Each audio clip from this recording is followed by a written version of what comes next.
Praise the Lord, good evening all.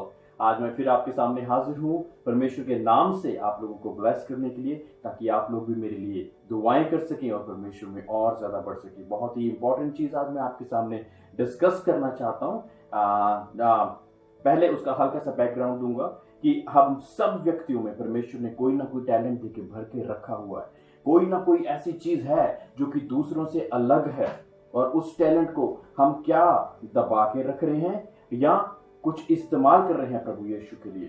क्या उस talent को हम दबा कर रख रहे हैं या क्या इस्तेमाल कर रहे हैं। फॉर एग्जाम्पल, एक कुल्हाड़ी का मैंने एग्जाम्पल लिया कि एक कुल्हाड़ी को बनाने के लिए एक वुड का टुकड़ा, एक लकड़ का टुकड़ा, एक लोहा और कुछ कीलें लगती हैं।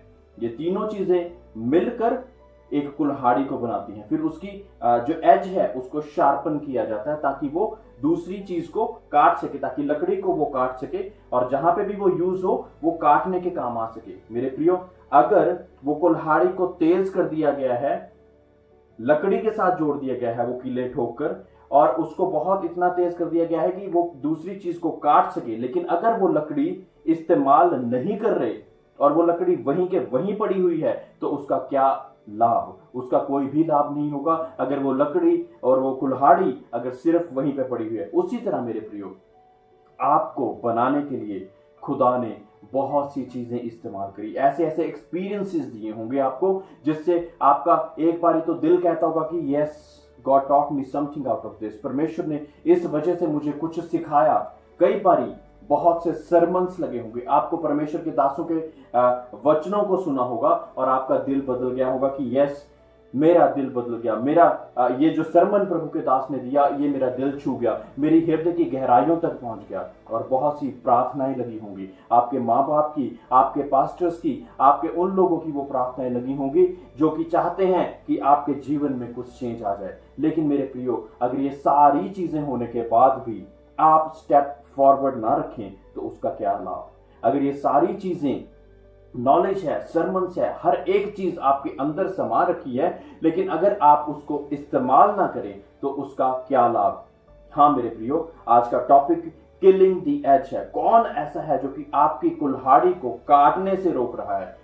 जो आपको काटने के लिए बनाया गया है, आपको किसी चीज के लिए बनाया गया है, कौन ऐसी चीज है, कौन सी ऐसी चीज है जो कि आपको उस काटने से रोक रही है? मेरे प्रियो, हम एक वर्स बाइबल में से पढ़ेंगे जो कि faith without actions is nothing है, उसके बारे में हमें बताती है। मैं याकूब की पत्री जेम्स 2:14 आपके सामने पढ़ूंगा, जिसमें लिखा है, हे मेरे भाइयों, यदि कोई कहे कि मुझे विश्वास है पर वह कर्म ना करता हो तो इससे क्या लाभ? क्या ऐसा विश्वास कभी उसका उद्धार कर सकेगा? यदि कोई भाई या बहन नंगे उखाड़े हो और उन्हें प्रतिदिन भोजन की घटी हो और तुम में से कोई उनमें से कहे, कुशल से जाओ, तुम गर्म रहो और तृप्त रहो, पर जो वस्तुएं देह के लिए आवश्यक हैं वह उन्हें ना दे, तो क्या लाभ? वैसे ही विश्वास भी यदि कर्म सहित ना हो तो अपने स्वभाव में मरा हुआ है। Faith without action is dead. मेरे प्रियो, अगर आप उस विश्वास को इस्तेमाल नहीं कर रहे हैं जिसको बनाने के लिए हजारों लाखों सरमन्स लगे, कितने ज्यादा एक्सपीरियंसेस लग गए और कितनी ज्यादा दुआएं लगी, और उसके बाद आपका फेथ बिल्डअप हो गया, और लेकिन अब आप उसके एक्शन नहीं ले रहे हैं तो उसका कोई भी लाभ नहीं। आपको आज एक्शन लेने की जरूरत है उस फेथ के अनुसार। मेरे प्रियो, अगर हमने जो वर्स पढ़ी आज की अगर सिचुएशन के साथ मैं उसको जोड़ूं और हम इस बात को सोच सकते हैं कि हम दूसरे लोगों के लिए दुआएं करते रहें और दूसरे लोगों के लिए प्रार्थनाएं करते रहे, बहुत जरूरी है। लेकिन जहां पे आप मदद और सहायता, जहां पे किसी के लिए आप खड़े हो सकते हो, आपको खड़े होने की भी जरूरत है। आपको माली तौर से अगर आप सहायता कर सकते हैं तो वो भी बहुत ज्यादा जरूरी है।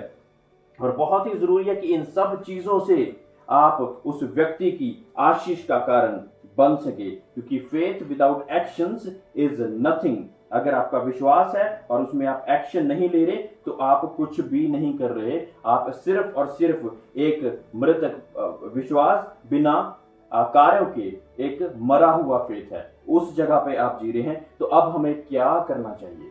अगर ये सारी चीजें हमने सीख कर, हर एक चीज को वो कर कर हम वहां पे ठहरे हुए हैं, तो अब मुझे क्या करना चाहिए? दूसरा क्रॉनिकल्स 7:14, दूसरा इतिहास 7:14 आयत को मैं पढ़ूंगा। और बहुत से लोग इस वर्ष को जानते भी होंगे।